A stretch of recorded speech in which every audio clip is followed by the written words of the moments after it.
ကားမောင်းနေရင်လည်း dashboard မှာဒီလိုအနီရောင်ချက်မီလင်းလာတာမျိုးကြုံပါသလားဒီအချိန်မှာကားဆက်မောင်းပြီးရင်သင်ကားအင်ဂျင်ဆိုးဆိုးဝါးထိခိုက်ပြီးတော့သိန်းရာနဲ့ချီကုန်သွားနိုင်ပါတယ်ဒီလိုတွေမဖြစ်အောင်ဘယ်မီးကအန်ဒီရရှိတယ်ဘယ်မီးကစစ်ဆေးရုံမဲ့လို့တယ်ဒီမီးတွေလင်းလာရင်ဘာတွေဆက်ပြီးလှုပ်ဆောင်ရမယ်ဆိုတာတွေကိုဒီဗီဒီယိုမှာကြည့်လိုက်အောင်ချက်မီးတွေမှာရောင်တွေကိုခွဲခြားထားသလိုအရေးကြီးတဲ့အခြေအနေချင်းလည်းမတူကြပါဘူးအနီရောင်မီးကတော့ချက်ချင်းရပ်ပါဆိုတဲ့အဓိပ္ပာယ်ပါဒါကအန်ဒီရရှိတဲ့အခြေအနေပါဆက်မောင်းလို့ရှိရင်အင်ဂျင်ပွင့်လာတာမဟုတ်လို့ရှိရင်ဗရိတ်ပေါက်တာမျိုးတွေထိဖြစ်နိုင်ပါတယ်ဒါကြောင့်မို့လို့အနီရောင်ချက်မီးမြင်နေဆိုရင်ချက်ချင်းရပ်ဖို့လိုပါတယ်အဝါရောင်လေမော်ရောင်ချက်မီးကတော့စစ်ဆေးပါလို့သူပြောတာပါကားမှာချိုးရင်းချက်တစ်ခုခုရှိနေပြီဒါပေမဲ့ချက်ချင်းရက်စရာတော့မလိုသေးဘဲနဲ့ဝါရှော့မှာမကြခင်သွားပြီးတော့ပြင်းတဲ့အဆင့်လို့ပြောတာပါအစိမ်းရောင်နဲ့အပြာရောင်မီးတွေကတော့အချက်ပြခြင်းတက်တက်ပဲဖြစ်ပါတယ်ဒါကတော့ကားရဲ့ system တွေကအလုပ်လုပ်နေတဲ့ဓာတ်တွေကိုပြတာပါဒီအစိမ်းရောင်အပြာရောင်မီးတွေကိုမြင်လို့ရှိရင်ဓာတ်တွေကအစိုးရင်စရာမရှိပါဘူးဒီချက်မီးတွေမှာအရေးအကြီးဆုံးအနီရောင်မီး၄မျိုးရှိပါတယ်ဒါတွေကတော့မဖြစ်မနေပြုဆက်ရမယ်ချက်ချင်းလိုအပ်တယ်လို့ပြုပြင်ရမယ်မီးတွေပဲဖြစ်ပါတယ်ဒါတွေကတော့ coolant temperature light ဒါကတော့ရေတံကြီးမီးပါဒီမီးကရေထဲမှာတhermometerလေးချထားတဲ့ပုံလေးဖြစ်ပါတယ်ဒီမီးလင်းနေတာကိုတွေးရင်ကားကိုမောင်းနေရနေပြီးတော့ချက်ချင်းရပ်လိုက်ပါအင်ဂျင်ဆက်သက်ပြီးတော့အကူကြီးခေါ်ပါဒါရေတံကြီးပေါက်တာပိုက်ဆက်တွေပေါက်တာရေလေုံပြဿနာစတာတွေတခုခုကြောင့်မလို့ကူလန့်တွေယိုစိမ့်ထွက်ကုန်တာကြောင့်ဖြစ်လေရှိပါတယ်အင်ဂျင်အပူလုံခဲ့ပြီးတော့ overheat ဖြစ်နေတာကြောင့်မလို့ဆက်မောင်းရင်အင်ဂျင်အစိပ်ပိုင်းတွေစိုးစိုးဝါးထိခိုက်ပြီးတော့အင်ဂျင်တစ်လုံးလုံးလဲရတဲ့အထိငွေကုန်များသွားနိုင်ပါတယ်နောက်မီးကတော့ oil pressure warning light ဒါကတော့အင်ဂျင်ဝိုင်မီးပါ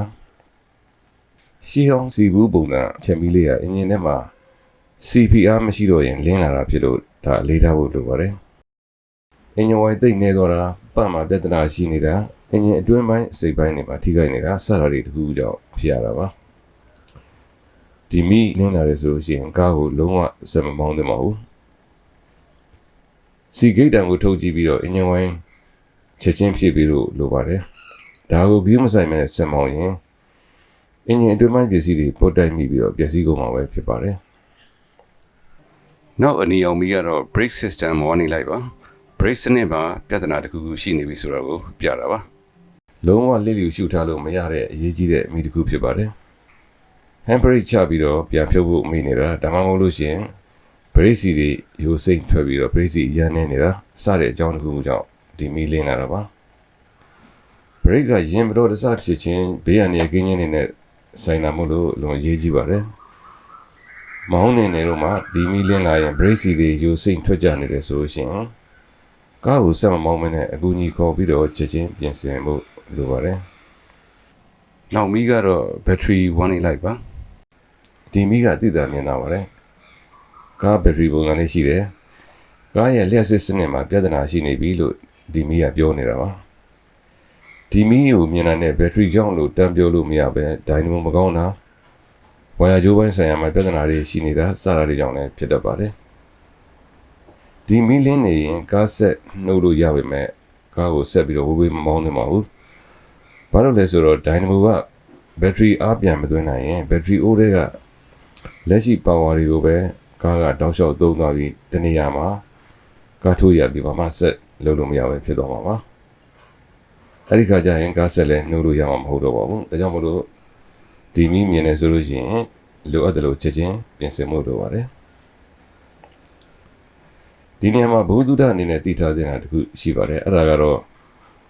dynamo ဘတ်ဂျိုးပြတ်သွားလို့ရှိရင်လည်း battery မီးလင်းတတ်ပါတယ်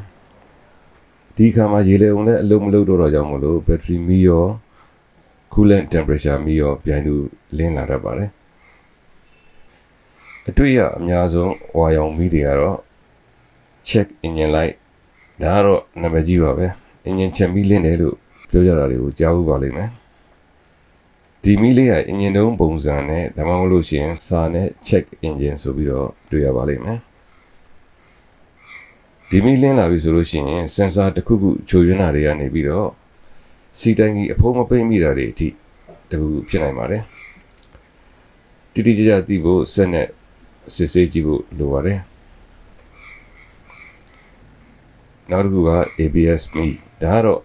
ကားရဲ့ ABS brake စနစ်မှာပြဿနာတစ်ခုခုရှိနေပြီဆိုတာကိုပြောတာပါဘိန်းကကားဘိန်း speed sensor တွေမကောင်းတာဝါကြိုးပြတ်နေတာဒါမှမဟုတ် ABS module ကိုယ်တိုင်ပြဿနာရှိနေတာစတာတွေကြောင့်ဖြစ်တတ်ပါတယ်ဒီမီလင်းလာတာကိုတွေးလို့ရှိရင်ပုံမှန်အားဖြင့်တော့ကားပေါင်းလို့ရပါတယ် brake ကတော့ဖမ်းလို့ရသေးပေမဲ့ modem လို့အခါမျိုးမှာကားလမ်းတွေချောနေလို့စလစ်ဖြစ်တဲ့အခါမှာရေးပေါ်အခြေအနေတွေမှာ ABS နဲ့အလုံးမလုပ်တာမျိုးဖြစ်တတ်ပါတယ်နောက်မီတစ်ခုကတော့ tire pressure warning light ဖြစ်ပါတယ်ဒါကတော့ကားတာယာမှာလေနေနေပြီလေဖြည့်ဖို့လိုနေပြီဆိုတာကိုပြနေတာပါလေဖြည့်ပြလိုက်လို့ရှိရင်ဒီမီလေးပြန်ပျောက်သွားလေရှိပါတယ်ဒီလိုချက်မီတွေလင်းရမှာတချို့တလေဟာစင်ဆာချိုရင်းတာကြောင့်ဖြစ်တတ်ပေမဲ့လို့ဝါရှော့တွေမှာဒါရီယာကြီးကြီးမားမားပစ္စည်းတွေလဲဖို့လိုတယ်စသဖြင့်ပြောတာမျိုးလည်းရှိနိုင်ပါတယ်ဒါကြောင့်ချက်မီတွေဟာဘာကြောင့်လင်းလဲဘာကိုပြောနေတယ်လဲဆိုတာကိုကိုယ်တိုင်သိအောင်လုပ်ထားလို့ရှိရင်ဝါရှော့မှာမလိုအပ်ဘဲနဲ့ပစ္စည်းတွေမလဲရအောင်ဒါစီကာဝယ်နိုင်ပါလိမ့်မယ်စင်ဆာကြောင့်ဖြစ်တာလားဘာကြောင့်မီးလင်းရတယ်လဲဆိုတာကိုကွန်ပျူတာဆက်ထိုးကြည့်လို့ရှိရင်တော့တိတိကျကျသိနိုင်ပါတယ် OBD2 scanner တွေကကုတ်တင်နေတကွမကန်ပြပေးနိုင်ပါတယ်အခုပြောတဲ့မီးလေးတွေကိုမှတ်ထားမယ်ဆိုရင်အလွန်အရေးကြီးပြီးတော့ချက်ချင်းဂရုစိုက်ဖြည့်ရှင်းပေးရမယ်မီးတွေကိုလည်းသိရပြီဖြစ်တယ်လို့မီးလင်းလာတာမြင်တိုင်းအထိတ်တလန့်မဖြစ်တော့ဘဲနဲ့တင့်တော်တယ်လို့ဆောင်ရွက်ပြင်ဆင်သွားနိုင်မှာဖြစ်ပါတယ်နောက်ပြီးမလိုရာတွေလိုက်ပြင်းခြင်းအပြင်ငွေကုန်ကြေးကျမများအောင်လည်းရှောင်နိုင်ပြီဖြစ်ပါတယ်